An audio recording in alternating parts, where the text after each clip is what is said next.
శత్రువుల్ని. అర్జునుడికి యుద్ధరంగంలో నిలబడేటటువంటి వాళ్ళు వ్యతిరేకంగా 3 లోకములే వచ్చి నిలబడిన, దేవతా సమూహములే వచ్చి నిలబడిన, దేవేంద్రుడే వచ్చి నిలబడిన ఆయన ముందు నిలబడలేరు. అటువంటి శక్తి పొందినవాడు పుట్టిన తరువాత కాదు, పుట్టక ముందు. పుట్టక ముందు ఈ శక్తి ఎలా వచ్చిందండి? శరీరం ఉంటే కదా శక్తి. అసలు శరీరం రాకముందు ఈ శక్తి ఎలా వచ్చింది అని మీకు అనుమానం రావచ్చు. మహాభారతం ఈ మధ్యనే కదా ఆదిపర్వం విన్నారు. పాండురాజు గారు సంవత్సరం పాటు తపస్సు చేశాడు ఇంద్రుణ్ణి ఉద్దేశించి.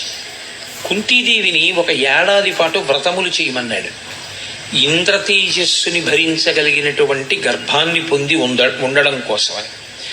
తాను తపస్సు చేస్తే ఇంద్రుడు ప్రత్యక్షమయ్యాడు. ఏం కావాలని అడిగాడు. 3 లోకములను జయించగలిగినటువంటి వీరుడు నాకు కొడుకుగా కావాలి. ఇప్పుడు అసలు అర్జునుడు పుట్టనూ లేదు.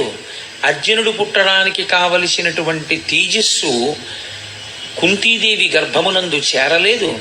గర్భమునందు పిండము తయారు కావడము ప్రారంభము కాలేదు.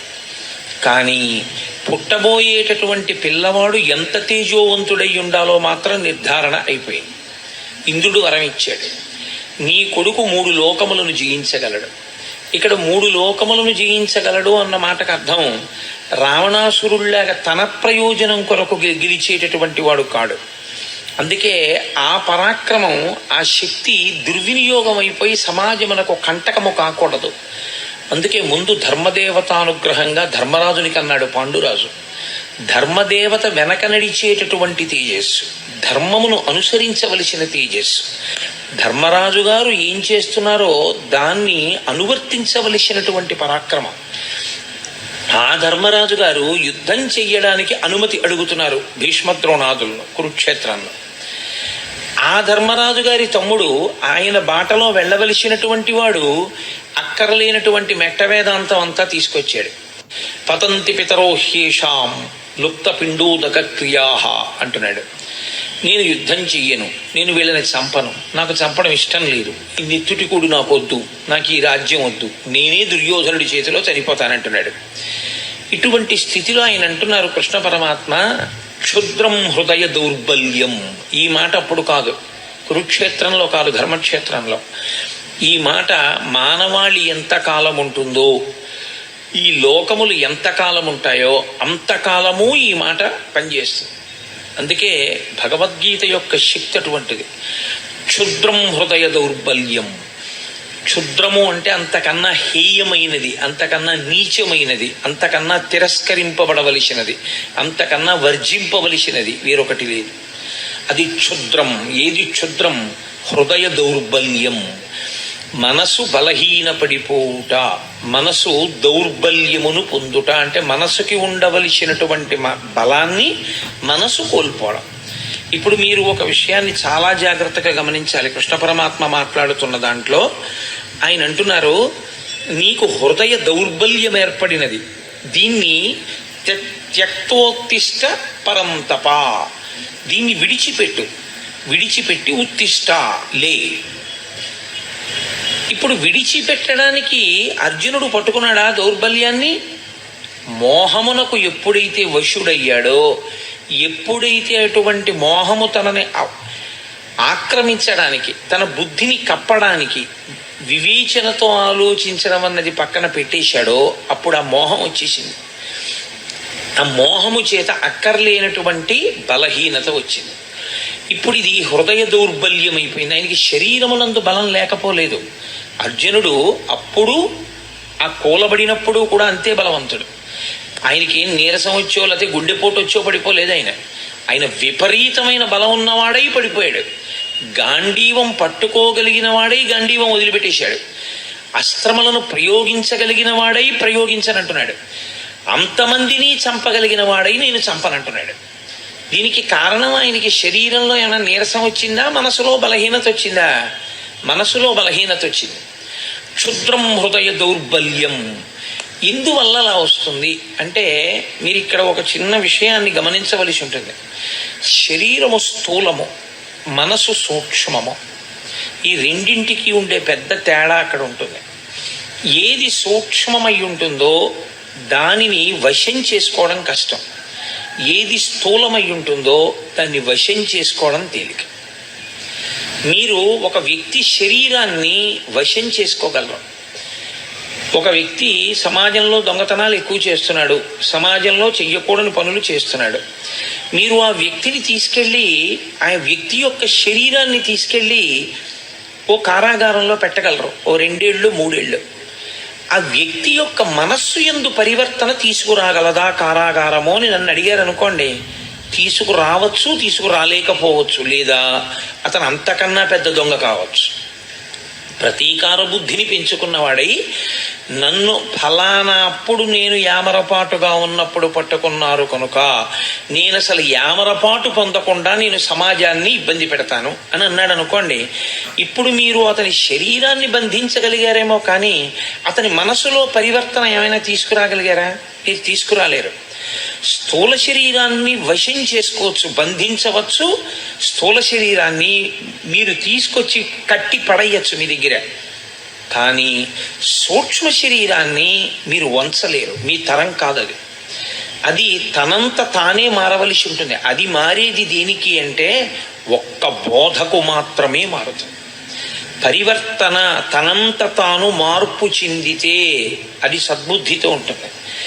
అది అలా సద్బుద్ధితో ఆలోచన చెయ్యనంత కాలం అది దుర్బుద్ధితోనే ఉంటుంది. మీకు నేను ఇంకొక మాట చెప్పవలసి వస్తే, యథార్థానికి శరీరమునకు ఎంత బలమున్నది అన్న దాంతో అతను సృష్టించేటటువంటి ప్రమాదమునకు సంబంధం ఉండదు. అతను ఏ బలము లేనివాడు కావచ్చు, అత్యంత బలహీనుడు కావచ్చు. అతనేమి నిజంగా నలుగురు వచ్చి కలియబడితే నలుగురిని పడగొట్టగలిగిన శక్తి లేనివాడు కావచ్చు. కానీ అతని మనస్సు మాత్రం మహాక్రూరముగా ఉందనుకోండి, అతని మనస్సు విషపు పురుగుగా ఉందనుకోండి, అది చాలా క్రూరమైన ఆలోచనలు చెయ్యగలిగితే అతని క్రూరత్వము ఎంత దూరం ఉందో ఆ ఆలోచనని బట్టి అతని శరీరము అంత బలవంతరము కాకపోయినా అతను సమాజమునకు ప్రమాదము చెయ్యగలడు. అతని శరీర బలంతో సంబంధం లేకుండా కేవలము అతని మనస్సు యొక్క క్రౌర్యము అతని శరీర బలాన్ని దాటి సమాజానికి అపకారం చేస్తుంది. అదేవిధంగా ఒక వ్యక్తి శరీర బలం ఎంత సంబంధం ఉండదు, కానీ ఆయన మనస్సుకి ఉన్నటువంటి పవిత్రత చేత, మనస్సుకి ఉన్నటువంటి శక్తి చేత ఆయన సమాజమునకు అంతటి మహోపకారమును చేయగలరు. 95 సంవత్సరముల వయస్సులో పరమాచార్య స్వామి తన ధర్మానికి తాను కట్టుబడి సన్యాస ధర్మం అంటే సన్యాస ధర్మమేనని మహానుభావుడు వాహనం ఎక్కకుండా తోపుడు రిక్షా పట్టుకుని నడిచి వెళ్ళారు. ఒక దేవాలయ ప్రాంగణంలో రాత్రివేళ పడుకుని నిద్రపోయేవారు. 96 సంవత్సరముల వయస్సు కలిగినటువంటి శరీరం ఏ బలం ఉందని అలా చేయగలిగింది? ఆయన నోరు విప్పి ఒక్క మాట మాట్లాడితే ఆ మాట ఎంతో గొప్పదైంది. ఒకానొక సభకి వెళ్ళారు పరమాచార్య స్వామి వారు. వెళితే సభలో ఉన్న వాళ్ళు అన్నారు, మీరు మాకు నిరంతరం మంచి మాటలు చెప్తున్నారు, కానీ మేము పాపములను చెయ్యకుండా నిగ్రహించుకోలేకపోతున్నాం. మేము పాపం చేస్తున్నాం. మాకు తెలుసు మీరు చెప్తున్న బోధల వలన మాకేమర్థం అవుతోందంటే మేము చేస్తున్నటువంటి పాపములే మమ్మల్ని బాధపడుతున్నాయి, ప్రకృతి యందు దేవతానుగ్రహం లేని స్థితిని కల్పిస్తున్నాయి. కాబట్టి మేము ఇప్పుడు ఈ పాపము నుంచి విడివెడకుండా ఉండలేకపోయిన స్థితిలో మమ్మల్ని మేము నిగ్రహించుకోవడానికి మీరు ఎంత బోధ చేసినా మా మనసుని మేము మార్చుకోలేకపోతుంటే మేమేం చెయ్యాలని అడిగారు. ఒక్కసారి చిరునవ్వు నవ్వి 1-2 నిమిషాలు ఆగి ఆయన అన్నారు, మీ అందరి కొరకు మీరు చేస్తున్నటువంటి పాపములకు ప్రాయశ్చిత్తంగా చెప్పవలసినటువంటి స్థానమునందు కూర్చుని నేను చెప్పినా మీరు వినలేకపోతున్నందుకు, మార్చుకోలేకపోతున్నామని నాకు చెప్పినందుకు, మారనటువంటి వాళ్ళకి చెప్పి చెప్పి చెప్పి చెప్పడమే కానీ మార్పు తేలేకపోయానన్న నా బాధ పోగొట్టుకోవడానికి వారం రోజుల్లో ఒక రోజు రాత్రిక నుంచి నేను ఆహారాన్ని స్వీకరించకుండా ఉపవాసం ఉండిపోతానన్నాడు. ఆ మాటకి అప్పటి వరకు మేము మారలేకపోతున్నామన్న వాళ్ళు 195% మార్పు వచ్చింది. ఇది యథార్థంగా జరిగిన సంఘటన. పవిత్రమైన మనస్సు కలిగినటువంటి వ్యక్తి ఎంత బలహీనమైనటువంటి మనస్సున్నవాణ్ణి ఉద్ధరించి బలవత్తరం చేసి తేజోవంతుణ్ణి చేసి చక్కగా సమాజానికి పనికొచ్చేవాడిగా చేయగలడు. ఆయన శారీరకంగా ఎంత బలంగా ఉన్నాడు అన్న దానితో సంబంధం ఏమి ఉండదు. ఆయన మనస్సు ఎంత పవిత్రం, ఆయన మనస్సు ఎంత శక్తివంతం, ఇది ప్రధానమై ఉంటుంది. అందుకే సూక్ష్మదేహము యొక్క శక్తి ముందు స్థూలదేహము నిలబడలేదు.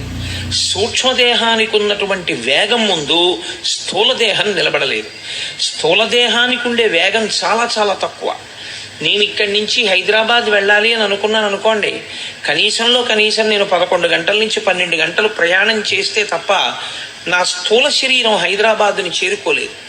అదే నా సూక్ష్మ శరీరంతో నేను హైదరాబాద్ వెళ్ళాలి అని అనుకున్నాను అనుకోండి, మా అబ్బాయి ఇల్లు నాకు జ్ఞాపకానికి వచ్చింది అనుకోండి, ఒక్క క్షణంలో మా అబ్బాయి హాల్లో కబ్బోర్డ్లో పైగూట్లో కుడి చేతి పక్కన ఏ వస్తువు పెడతాడో నాకు కనపడుతుంది మనోనేత్రంలో.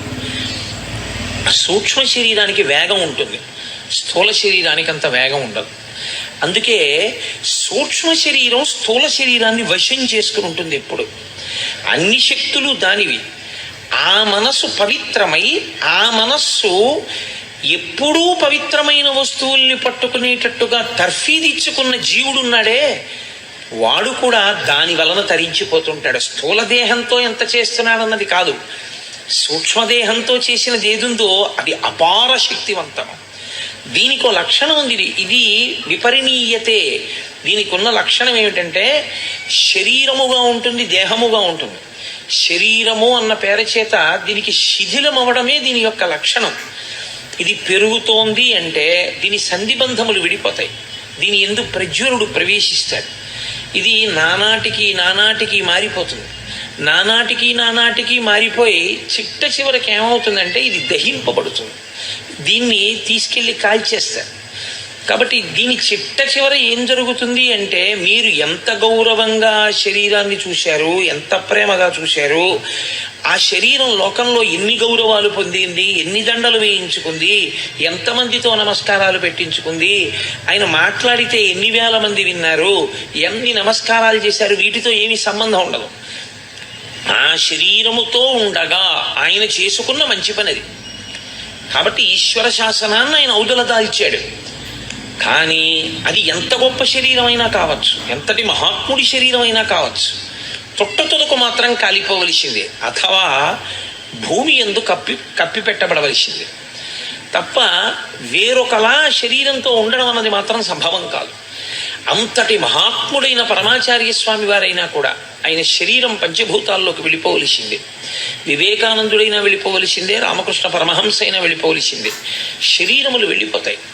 కాబట్టి మనస్సు అది శక్తివంతమై ఉంటుంది. ఇది ఎంత జర్జరీభూతమైపోనివ్వండి, ఇది ఎంత వృద్ధాప్యమును పొందనివ్వండి, మనస్సు బలంగా ఉందనుకోండి, మనస్సు తేజోవంతంగా ఉందనుకోండి, మనస్సు పవిత్రంగా ఉందనుకోండి, అది మాట్లాడిన ఒక్క మాట లోకానికంతటికి ఉపనిషత్తు అయి కూర్చుంటుంది. అందుకే వేదాంతము అనుభవంలోకి రావాలి, వేదాంతము మనస్సుని పవిత్రం చేయడానికి పనికి రావాలి.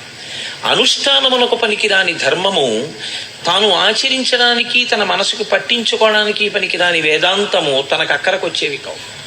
శుష్క వేదాంతం అని లోకంలో ఓ మాట, తాను ప్రసంగించడానికి మాత్రమే పనికొచ్చే వేదాంతం తనని నిజ జీవితంలో ఉద్ధరించేది కాదు. నిజంగా మనసుని పట్టిన వేదాంతం ఏదో అదే నిజంగా మనిషిని తరింపజేస్తుంది. రామకృష్ణ పరమహంస ఒక మాట చెప్తుండేవారు. వెనకటికి ఒక ఆయన ఉపన్యాసాలు చెప్తుంటే ఆయన బావమరిది గారు వచ్చేట ఇంటికి, ఆయనతో పాటు ఉపన్యాసాలకు వెళ్ళి వినొస్తుండేవాడు. వచ్చి అక్కగారి దగ్గరికి వెళ్ళి, అక్క బావ ఎంత బాగా చెప్పారనుకుంటున్నావు, అబ్బో బావగారి మాటలు వింటుంటే ఇంకా పెళ్లి చేసుకోవాలనిపించట్లేదు, ఎంత గొప్పగా చెప్పారే అనేవాడు. రోజు భార్య అనేది భర్త దగ్గర, ఏమండి మీరు ఆ ఉపన్యాసాలకు వెళ్ళినప్పుడు వాడిని తీసుకెళ్తున్నారు, పిల్లవాడు వాడు వైరాగ్యం పొందుతున్నాడు, వాడేమో చిచి ఇంకా నాకు అక్కర్లేదు అక్క, నాకు అసలు ఇష్టం లేదు ఇంకా జీవితం అంటే, అసహ్యం పుట్టేసింది, బావగారి మాటలు విన్న తర్వాత ఇంకా పెళ్ళి ఏమిటి, జీవితం ఏమిటి, సంసారం ఏమిటి అనిపిస్తోంది అంటున్నాడు, వాడు ఏ సన్యాసుల్లోకి వెళ్ళిపోతాడో భయంగా ఉందండి అని. అంటే భర్త అనేవాడు రోజును భయపడకే, అసలు నిజంగా నోటితో ఇన్ని మాటలు మాట్లాడిన వాడు ఎవడుంటాడో వాడు సంసారాన్ని విడిచిపెట్టడు. ఎవడు నిజంగా వైరాగ్యాన్ని పొందాడో వాడు చెప్పకుండా పోతాడు. వెళ్ళిపోతాడు. రోజు ఆవిడ అలాగే అంటుండేది, ఆయన అలాగే అంటుండేవాడు. ఒకరోజు మళ్ళీ భార్య అడిగింది భర్తని, ఏమండి ఇవాళ మా తమ్ముడు మరీ గొప్పగా చెప్పేశాడండి. పడుకుంటున్నాడు ఆయన మంచం మీద. పడుకుంటున్నవాడు లేచి అన్నాడు, ఏమిటో మీ తమ్ముడు మనసుకు వంట పట్టింది అనుకుంటున్నావు, సన్యాసుల్లో కలిసిపోతాడు అనుకుంటున్నావు. నిజంగా మనసుకు వంట పట్టినవాడు ఇంట్లోంచి ఎలా వెళ్ళిపోతాడో తెలుసా? ఇదిగో ఇలా వెళ్ళిపోతాడని తువ్వాలు తీసుకుని భుజం మీద తీసుకుని వెళ్ళిపోయాడు. ఆ వెళ్ళిపోవడం ఆయన మళ్ళీ ఇంటికి రాలా. అంటే ఆయన మనసుకు వంట పట్టింది. వంట పట్టినది ఏదో అది వేదాంతం, అది అప్పుడు పనికొస్తుంది. వేదాంతం జీర్ణము కావాలి, వేదాంతము మనస్సుని పట్టుకోవాలి. మనస్సుని పట్టని వేదాంతము ఆచరణాత్మకము కాదు, మీకు ధైర్యం ఇవ్వదు. ఎందుకంటే మీకు ధైర్యం ఇచ్చేది, మీకు ద్యుతినిచ్చేది, మీకు జవాన్ని ఇచ్చేది, మీకు ఆ శక్తినిచ్చేది, మీ శరీరాన్ని పవిత్రం చేసేది, జర్జరీభూతమైన శరీరంలో ఉన్నా సరే అసంఖ్యాకమైన పవిత్ర కర్మలు చెయ్యగలిగినది మనస్సు ఒక్కటే, శరీరము కాదు. శరీరములకు పరిమితులు ఉంటాయి. చీకటి పడిపోయిన తర్వాత మీరు వెళ్ళలేరు. అదే కటిక చీకట్లో కూడా మీరు ఆనందనిలయ విమానానికి మాడవీధుల్లో ప్రదక్షిణం చేయగలరు మనస్సుతో. ఈ శరీరంతో, ఈ కంటితో సహస్రదీపాలంకార సేవ చూడాలి అంటే 7 కొండల మీద సాయంకాలం 5:30 నుంచి 6:30 గంట సేపు ఉంటేనే. మనస్సు శక్తివంతమైన వాడికి వెంకటాచలం వెళ్ళి 15 ఏళ్ళైనా తన ఒంటికి 98 సంవత్సరాల వయస్సు వచ్చేసినా ఆయనకి బెంగ ఉండదు. 98 ఏళ్ల వయస్సులో కూడా ఆయన మడత కుర్చీలో పడుకొని కళ్ళు మూసుకుని మానసికంగా వెళ్ళిపోగలడు. అందుకే కిష్కింధకాండ చివరిలో రామాయణంలో ఒక అద్భుతమైన ప్రతిపాదన చేస్తారు వాల్మీకి మహర్షి. ఆయన అంటారు, సవేగవాన్వేగ సమాహితాత్మ హరిప్రవీర పరవీరహంత మనస్సమాధాయ మహానుభావో జగామలంకాం మనసా మనస్వీ అంట. అద్భుతమైన శ్లోకం. సుందరకాండకంతటికీ కూడా అదే పునాది, ఆ శ్లోకమే పునాది. అందులో ఆయన ప్రారంభం చేస్తూనే హనుమ లంకాపట్టణాన్ని శరీరంతో చేరలేదు, ఇంకా 100 యోజనముల దూరం వెళ్ళలేదు సముద్రాన్ని దాటి. కానీ జగామలంకాం మనసా మనస్వి, మనసుతో మాత్రం వెళ్ళిపోయారు లంకాపట్టణానికి. కిందనున్న వాళ్ళు కొన్ని కోట్ల వానరములు ఉన్నాయి, ఇవేం చూస్తున్నాయి? అయ్య బాబో ఇంత పెద్ద సముద్రం ఉంది కదా, ఎలా పెడతాడంటున్నాయి. వీళ్ళెవరు వెళ్ళేవాళ్ళు గారు, చూసేవాళ్ళు వెంగెట్టుకుంటున్నారు ఎలా పెడతాడని. వెళ్ళవలసిన వాడు చేరిపోయాడు మనస్సుతో. అంటే ముందు మనస్సుకు ఆ బలం ఉంటే తప్ప శరీరం వెళ్ళదు. మనస్సుకి ఆ బలం ఉండాలి. మనస్సు కాని బలహీనం అయిపోయింది అనుకోండి, ఉత్తర క్షణం వచ్చేటటువంటి పెద్ద ప్రమాదం ఏమిటో తెలుసా అండి? ఆలోచన స్రవంతిని ఎప్పుడూ కూడా మీ శక్తి జ్ఞాపకం వచ్చేటట్టుగా మిమ్మల్ని నడవనివ్వదు. భయం పుట్టేసింది అనుకోండి, లోపల నుంచి ఏ కారణానికైనా భయం వచ్చేసింది అనుకోండి, ఇంకా ఎంతసేపు ఏ ఆలోచన వస్తుందో తెలుసా అండి? ఏమైనా అయిపోతే అదే తప్పించి అసలు ఏదీ చేయలేడు. ఆయన శుభ్రంగా ఉంటాడు, ఏమీ ఉండదు, ఆరోగ్యం చక్కగా ఉంటుంది. ఇక్కడి నుంచి హైదరాబాద్ వెళ్ళాలంటే ఇంకోళ్ళని తోడు అడుగుతాడు, ఎవరన్నా మీరు వస్తారా అంటాడు. ఎందుకంటే తోడు, హైదరాబాద్ మీరు వెళ్ళొచ్చుగా, మీకేమి ఇబ్బంది లేదు, షుగర్ లేదు, బీపీ లేదు, ఏమీ లేదు, ఎందుకు మీకు తోడు? ఎందుకైనా మంచిది, పెద్దవాడిని అయిపోయాను కదండి, ఒక్కడిని వెళ్ళడం ఎందుకంటే అంటే ఒక్కడిని వెళ్ళడం ఎందుకు, పెద్దవాడిని అయిపోయానంటే? ఆయన అనుమానం ఏమిటంటే తాను చీకట్లో బెర్త మీద పడుకుని ఉండగా పక్క వాళ్ళు ఎవ్వరికీ తనకి తెలియనప్పుడు తనకి ఏ స్పృహ తప్పిపోవడమో శోషణ చేయడమో జరిగితే తన పేరు తాను చెప్పుకోలేకపోతే ఎలా తనని గుర్తుపడతారు? తను ఏనా అయిపోతాడేమో, తను ఎక్కడో దింపేస్తారేమో, తన పెట్టి ఎత్తుకుపోతారేమో, అన్నీ ఇంకా వికృతమైన ఆలోచనలే, సరి అయిన ఆలోచనలు రావు. ఈ ఆలోచన ఏం చేస్తుందో తెలుసా అండి? హైదరాబాదు చక్కగా పెళ్లి కొడుకులా వెళ్ళిపోగలిగినటువంటి శక్తి ఉన్నవాడు ఎవడూ దొరకలేదని వెళ్ళడం మానేస్తాడు. ఇప్పుడు శరీరంలో బలం లేక వెళ్ళలేదా, మనసుకి జవం లేక వెళ్ళలేదా? దేనికి వెళ్ళలేదు? శరీరానికి బలం లేక వెళ్ళకపోవడం కాదు, మనసుకి బలం లేక వెళ్ళలేదు. ఇంకొక ఆయన ఉంటాడు, ఏమయ్యా ఈ వయసులో ఎందుకయ్యా నీకు గుడికి రోజు ప్రదక్షిణానికి పడిపోతావేమో అన్నారనుకోండి. ఆయన అంటాడు, గుడికి ప్రదక్షిణం చేయకుండా ఉండిపోతాను ఏమిటండి, ఉంటానా? అప్పుడు ఉండనుగా. మరి ఈ శరీరంతో ఉన్నంతకాలం చేయవలసిందే ఉంది, గుళ్ళోకి వెళ్ళడమేగా. మరి ఆ గుళ్ళోకి వెళ్ళడం మానేసి ఇంక నేను ఈ శరీరాన్ని చూసుకుంటే ఈ తెప్ప ఇవ్వడం వల్ల వచ్చిన ఉపయోగం ఏమిటి? ఏటికి వరదొస్తోంది, నీ దగ్గర ఒక పడవ ఉంది, ఈ పడవలో ఏరు దాటేసేయి. ఏరు దాటేస్తే ఆవలి పట్టుకు వెళ్ళిపోతావు. ఇక వెళ్ళిపోయావా, నిన్నేం చేయలేదు, ఎందుకంటే అవతల చాలా ఎత్తు, ఇక నిన్ను వరద ఏం చేయదు. కాబట్టి తొందరగా దాటు, ఏరు వరద వస్తే ఇంక దాటలేవు అన్నారు. ఒక ఆయన గబగబా తన పడవ తీసుకుని ఏరు దాటేశాడు. ఇంకొక ఆయన పడవ వంక చూసుకుని, బా ఇంత చక్కటి పడవ, ఇంత బాగా రంగులు వేయించాను, ఇంత కష్టపడి చేయించాను, ఇప్పుడు ఇటువంటి పడవలో నేను ఎడుతుంటే ఏమో ఆయన చెప్పాడు కానీ గంట వరకు రాదని, తీరా నేను బయలుదేరగానే వరద వచ్చేస్తే, ఈ పడవ తట్టుకోలేకపోతే, ఈ పడవ గభాలన తిరగబడిపోతే, నేను ఆ పడవలో ఉండిపోతే, బయటికి రాలేకపోతే, ఈలోగా కొట్టుకుపోతే, పోనీ అన్నాడు కానీ అంత కొట్టుకుపోతామా, యువతల ఒడ్డు నుండి ఒడ్డునేగా ఉన్నాను అని పడవ ఎక్కకుండా పడవను దాచుకుని ఒడ్డుని నించున్నాడు. గంట అయిపోయింది, వరద వచ్చేసింది, పడవ పోయింది, తాను పోయాడు. ఏమిటి ఉపయోగం? పడవని ఉపయోగించుకున్నవాడెవరో వాడు ఏరు దాటుతాడు తప్ప, పడవని చూసుకుని మురిసిపోయి అయ్యి బాబోయ్ ఈ పడవ ఎక్కడ ఏమైపోతుందో, ఈ పడవ తట్టుకుంటుందో తట్టుకోదో అని పడవని దాచుకుందాం అనుకున్నాడు, పడవతో పాటే పోతాడు తప్ప పడవ తనకు ఉపయోగపడదు. పరమేశ్వరుడు ఈ శరీరాన్ని ఎందుకు ఇచ్చాడంటే, దీన్ని తెప్పని చేసుకుని దాటు సంసార సముద్రాన్ని. దాటేటప్పుడు నీవు ఒక గొప్ప ప్రయోజనం కావాలి అంటే ఖచ్చితంగా కష్టపడవలసి ఉంటుంది. నేను ఒక ఉపన్యాసం చెప్పాలి అని అనుకుంటే, ఒక గంట సేపు మాట్లాడాలి అని నేను అనుకుంటే, ఒక గంట సేపు నేను ఇలా స్థిమితంగా కూర్చోవలసి ఉంటుంది. ఒక గంట సేపు నేను దేని గురించి మాట్లాడుతున్నానో దాని మీదే దృష్టి పెట్టవలసి ఉంటుంది. నా ఎదురుగుండా వీడియోగ్రాఫర్లు తిరుగుతున్నా, ఫోటోగ్రాఫర్లు తిరుగుతున్నా, వాళ్ళ పని వాళ్ళు చేస్తున్నా, అది నా దృష్టికి భంగపాటైనా, అది నా దృష్టి కేంద్రీకరణని పాడు చేస్తుందని నాకు తెలిసినా నేను చూసి కూడా దాన్ని చూడకుండా ఉండాలి. నేను దాని మీద దృష్టి పెట్టాను అనుకోండి, వెంటనే నేను ఏం మాట్లాడుతున్నానో పోతుంది. కాబట్టి దానికి నేను సిద్ధపడగలిగితే నేను గంట సేపు ప్రసంగం చేయగలను, లేకపోతే నేను ప్రసంగం చేయలేను. ఆ కష్టం నేను భరించవలసి ఉంటుంది. నువ్వు ఈశ్వరుణ్ణి చేరడం అనేటటువంటి గొప్ప ప్రయోజనాన్ని పొందాలన్నా, అథవా ఉత్తమ లోకాల్ని చేరుకోవాలన్నా, లేదా కనీసం మళ్ళీ మనుష్య ఉపాధిలోకి రావాలన్నా, నువ్వు దీంతో కొంత కష్టం చేయవలసి ఉంటుంది. దీనితో నువ్వు ఒక ప్రసంగానికి వెళ్ళి కూర్చుని వినలేదు, ఎలా నీకు వస్తుంది శాస్త్రం? ఎక్కడి నుంచి వస్తుంది నీకు తెలియమంటే విషయం తెలియదు.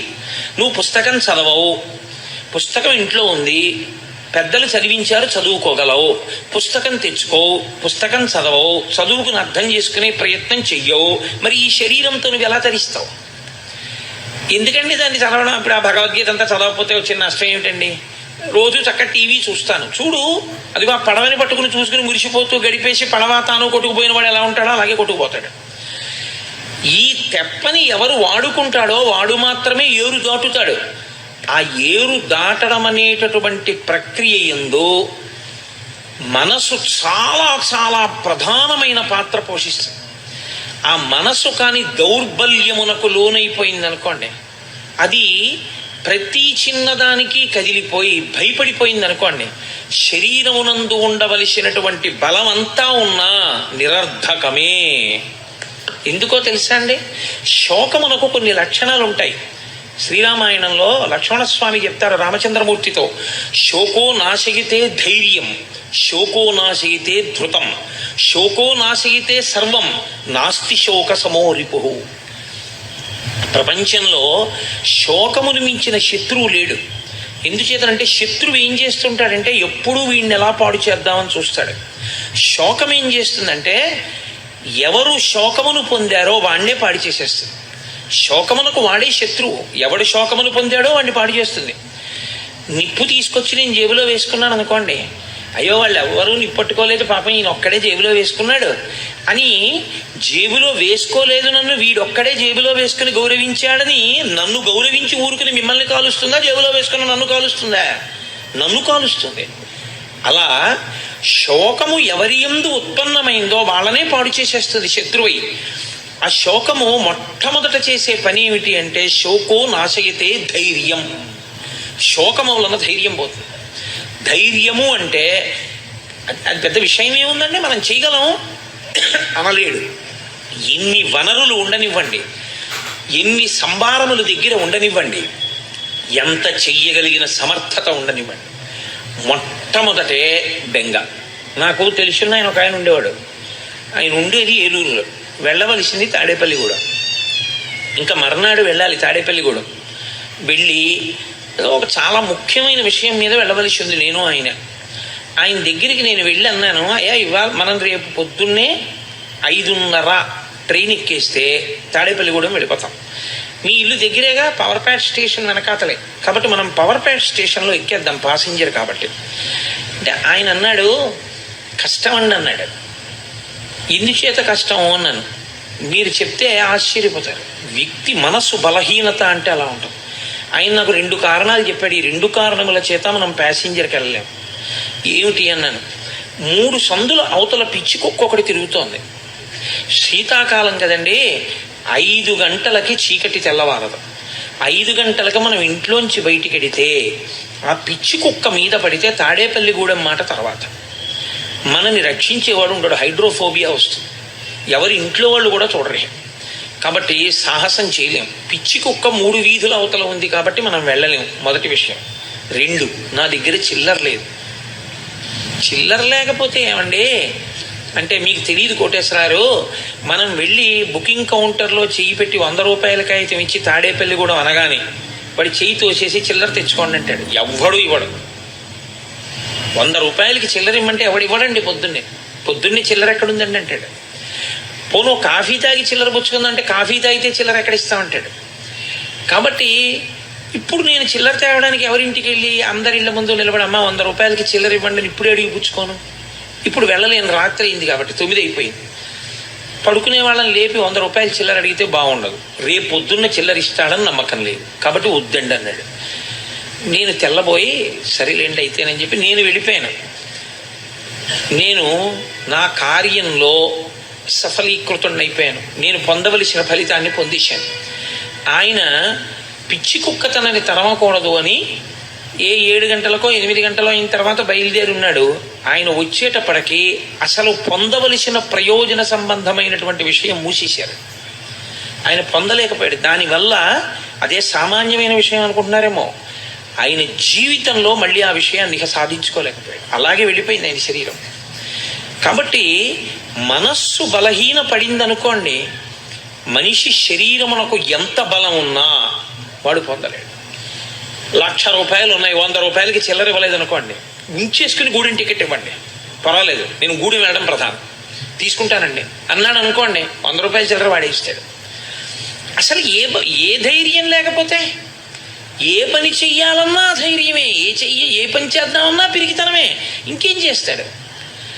అటువంటి వాడు ఏమీ చెయ్యలేడు. కాబట్టి శోకో నాశగితే ధైర్యం, శోకో నాశగితే శృతం.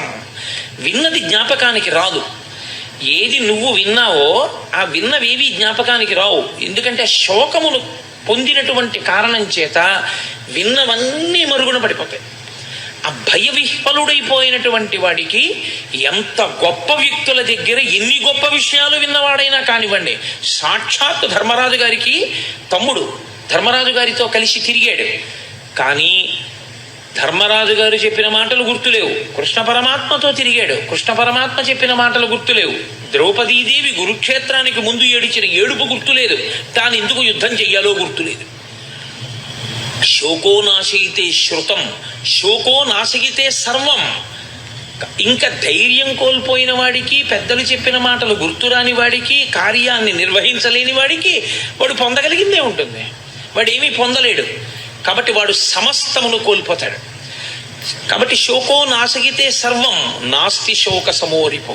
లోకంలో శోకముతో సమానమైనటువంటి శత్రువు లేడు, ఉత్సాహముతో సమానమైన మిత్రుడు లేడు. లోకంలో అందరికన్నా గొప్ప మిత్రుడు ఎవరో తెలుసా అండి? ఉత్సాహమే.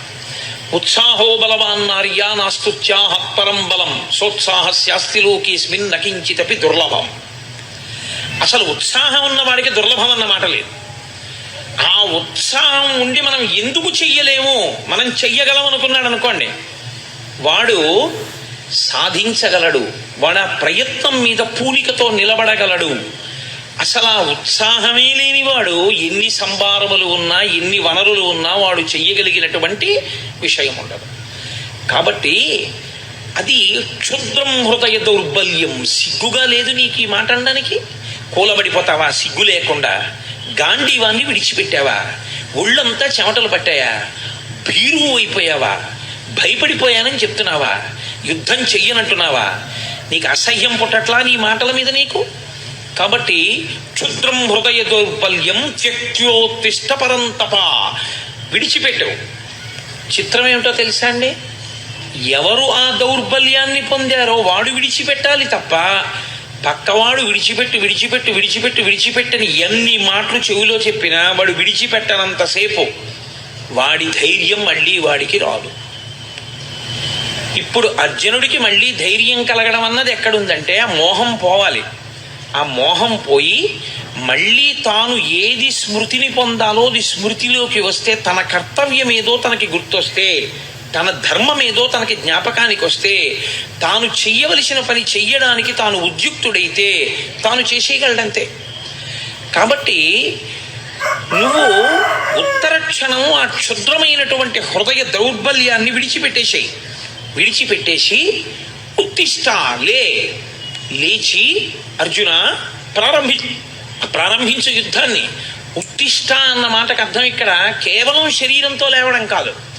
ఉత్తిష్ట అన్న మాటకు అర్థం పూర్వం ఎలా నిలబడ్డావో అలా నిలబడు. ఈ యుద్ధానికి వచ్చే ముందు ఎంత సంతోషంగా వచ్చావో, ఇన్నాళ్లకి నా పగ తీరుతోంది, ఇన్నాళ్లకి దుష్టబుద్ధి కలిగినటువంటి కౌరవుల్ని మట్టు పెడుతున్నాను, నా కర్తవ్యం నేను నిర్వహిస్తున్నాను, క్షత్రియుడని పుట్టినందుకు దుష్టుల్ని సంహరించి ధర్మాన్ని నిలబెడుతున్నాను అని ఏ పూనికతో వచ్చావో ఆ పూనికను నువ్వు పొందు. ఆ పూనికను నువ్వు పొందావు అనడానికి గుర్తేమిటో తెలుసా? మళ్ళీ నువ్వు గాంధీవం పట్టుకు లేచి నిలబడాలి. పడిపోయిన అర్జునుడిని లేవదీయడానికి 18 అధ్యాయాలు చెప్పాల్సి వచ్చిందండి. పడిపోవడం చాలా తేలిక జీవితంలో, పైకి లేవడం అంత తేలిక కాదు. మళ్ళీ పైకి లేవాలంటే, మానసికంగా బలహీన పడిపోయిన వాడు లేవాలి అంటే కృష్ణ పరమాత్మ లాంటి ఆచార్యుడు దొరకాలి. ఇప్పుడు అర్జునుడికి మళ్ళీ ధైర్యం కలగడం అన్నది ఎక్కడుందంటే ఆ మోహం పోవాలి. ఆ మోహం పోయి మళ్ళీ తాను ఏది స్మృతిని పొందాలో అది స్మృతిలోకి వస్తే, తన కర్తవ్యం ఏదో తనకి గుర్తొస్తే, తన ధర్మం ఏదో తనకి జ్ఞాపకానికి వస్తే, తాను చెయ్యవలసిన పని చెయ్యడానికి తాను ఉద్యుక్తుడైతే తాను చేసేయగలడంతే. కాబట్టి నువ్వు ఉత్తర క్షణం ఆ క్షుద్రమైనటువంటి హృదయ దౌర్బల్యాన్ని విడిచిపెట్టేసి ఉత్తిష్ట, లేచి అర్జున ప్రారంభించు యుద్ధాన్ని. ఉత్తిష్ట అన్న మాటకు అర్థం ఇక్కడ కేవలం శరీరంతో లేవడం కాదు. ఉత్తిష్ట అన్న మాటకు అర్థం పూర్వం ఎలా నిలబడ్డావో అలా నిలబడు.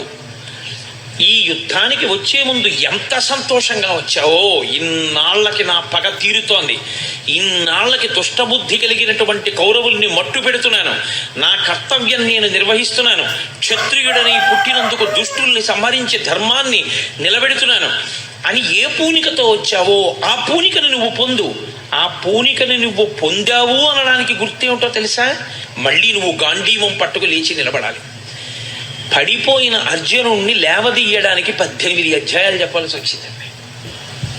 పడిపోవడం చాలా తేలిక జీవితంలో, పైకి లేవడం అంత తేలిక కాదు. మళ్ళీ పైకి లేవాలంటే, మానసికంగా బలహీన పడిపోయిన వాడు లేవాలి అంటే కృష్ణ పరమాత్మ లాంటి ఆచార్యుడు దొరకాలి. మళ్ళీ అంతటి సద్బోధ దొరకాలి. తన ధర్మం తనకి తెలియాలి. తెలిసి లేచి నిలబడి మళ్ళీ గాంధీవాన్ని పట్టుకోవాలి. అందుకే మనందరం కూడా ఆ ధర్మక్షేత్రంలో ఉన్న వాళ్ళమే. అర్జునుడు మిష అంతే. మనందరం కూడా ధర్మక్షేత్రంలో ఇలాగే దిక్కు తెలియక పడిపోయి ఉన్నాం. మనం ఏం చెయ్యాలో మనకి తెలియదు, మన ధర్మం ఏమిటో మనకి తెలియదు, మనం ఎలా ప్రవర్తించాలో మనకి తెలియదు, మనం ఈశ్వరుణ్ణి ఎలా ఆరాధించాలో మనకి తెలియదు, సభలోకి వస్తే ఎలా కూర్చోవాలో మనకి తెలియదు, ఎదురు కుర్చీ మీద కాళ్ళు పెట్టి పెద్దల ముందు కూర్చోవచ్చో కూర్చోకూడదో కూడా మనకి తెలియదు. తెలియని స్థితిలో సభలో పడిపోయి ఉన్నటువంటి వాళ్ళని ఉద్ధరించడానికి భగవద్గీత వస్తుంది. కాబట్టి ప్రతి చిన్న విషయాన్ని స్పృశించడానికి భగవద్గీత. నీ ధర్మాన్ని నువ్వు తెలుసుకోగలిగితే, నీ ధర్మమునందు నువ్వు నిలబడగలిగితే అదే నీ కర్తవ్యం.